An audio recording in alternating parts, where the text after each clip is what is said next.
Yes, so this book discusses how we live in our modern times and why, despite all the wealth, all the food, and all the great things that we have today, a lot of people are feeling left out, and how this relates to our evolution as a human being.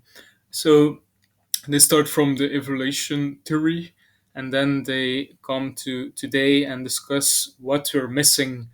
One of the things that are outlined is that we have a hard time because we don't really connect with our neighbors, and the social fabric has disappeared or is less connected than it was before. And this has an impact on our happiness, according to the authors Heather Haying and Brett Weinstein. And I think they're discussing a very broad range of topics from food, sleep, to relations, and so on. And I think it's very well written.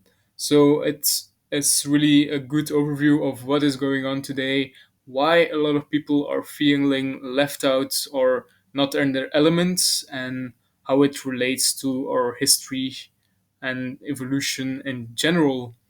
So if you're interested in current culture and why things politics are so divisive, why people are arguing so often despite the great level of wealth we have, well, this book is for you because it will provide a lot of factual insights in how things have evolved in the past decades and even years. So with the link in the description, you can actually get a great offer on this book. So check it out, and I wish you a wonderful day.